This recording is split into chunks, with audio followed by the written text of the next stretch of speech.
Doctor Ricardo López Santi, muchísimas gracias por este contacto, gracias por participar de este ciclo de entrevistas de la Subsecretaría de Comunicación de la UNCE. Bienvenido. Bueno, muchas gracias por la invitación.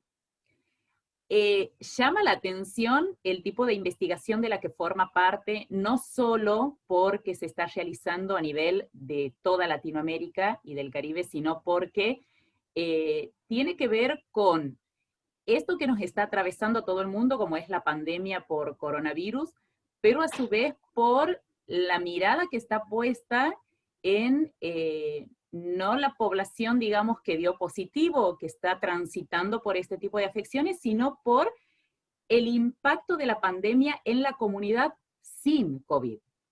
Desde el título ya es interesante, pero queremos que nos comente acerca de esto. Una de las grandes preocupaciones que tienen los sistemas de salud es la curva que no se ve. La curva que vemos es la de infectados y fallecidos cada día.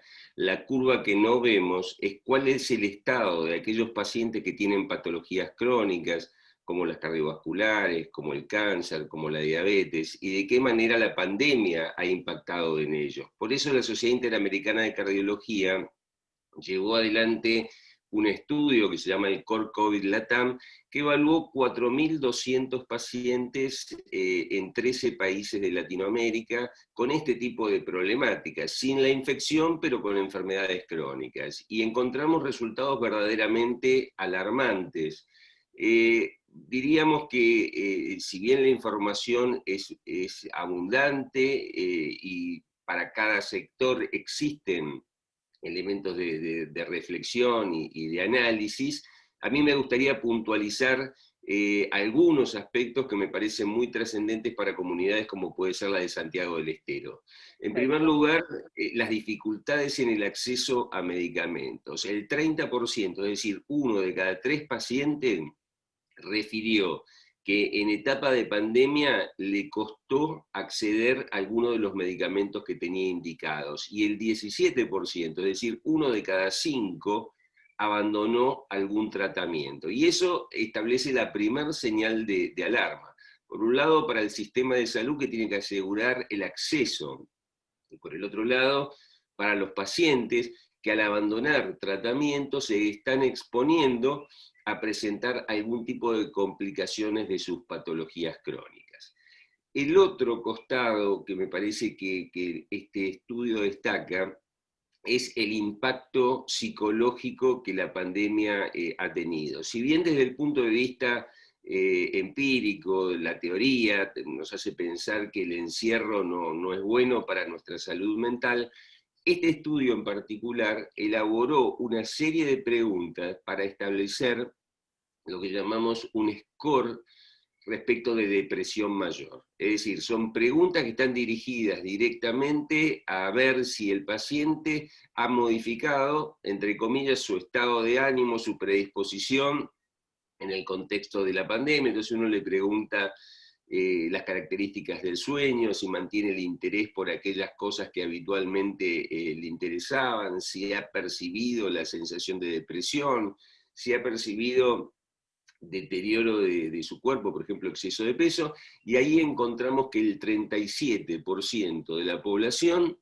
tiene algún tipo de expresión de depresión mayor. Y ahí estamos, sí, muy preocupados, porque normalmente el sistema de salud y los médicos no estamos tan preparados para detectar estos cuadros de depresión. Y quizás cuando venga nuestro paciente, vamos a estar preocupados por ver qué presión tiene o qué niveles de colesterol tiene, pero quizás desatendamos otros aspectos en los cuales tenemos que ir a bucear con preguntas específicas para percibir precozmente si ese paciente puede estar presentando una depresión y sobre todo si requiere algún tipo de apoyatura por parte del equipo de asesoramiento psicoterapéutico o incluso con la utilización de medicación para evitar que nuestro paciente pueda caer en un pozo. Y esto lo estamos pensando sobre todo por lo que es la extensión de esta afectación, porque no se trata ahora de superar el pico en cada una de las provincias, sino lo que va a venir después, porque hay una segunda ola que ya está teniendo el hemisferio norte, y que nosotros también vamos a tener. Entonces vamos a tener que pensar en muchos pacientes que quizás a lo largo de más de un año terminan teniendo mucha etapa de confinamiento y una exposición a ciertos riesgos que deberíamos prevenir. Doctor, escuchándolo digo, hoy cada especialista de cada disciplina debe estar preparado no solo para atender desde su disciplina, desde su especialidad, sino también de que estamos hablando ya de la necesidad de una atención integral y mucho más compleja, ¿no? Digo, me imagino usted desde la cardiología llega un paciente y no únicamente debe detenerse en los síntomas que debe atender desde su especialidad, sino también tratar de ver cuáles son esos factores o esos elementos que están por detrás y que inciden y promueven este tipo de afecciones cardiológicas.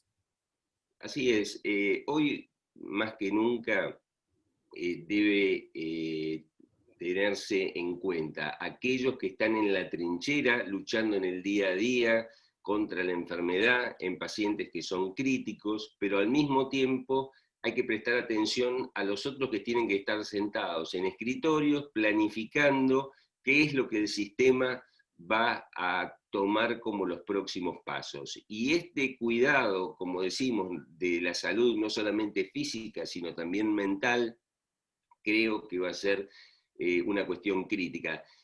Aquellos países que han participado en guerras saben lo que es el estrés postraumático.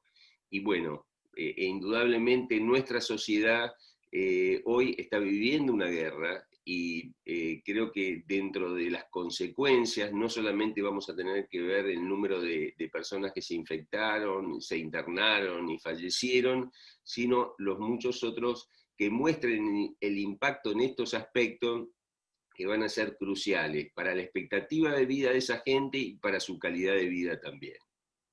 Sin duda alguna. Doctor, agradecerle por estos minutos, por este contacto. No sé si tiene algún otro tipo de reflexión para brindarnos, si quiere decirnos algo más.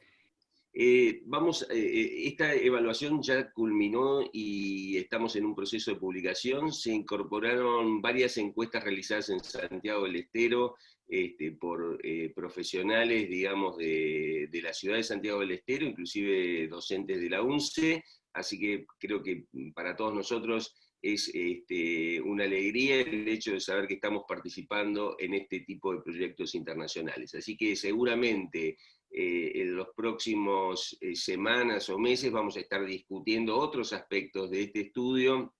Me parece que tiene muchas aristas para aprovechar. Muchísimas gracias, doctor. Gracias por su predisposición. A disposición.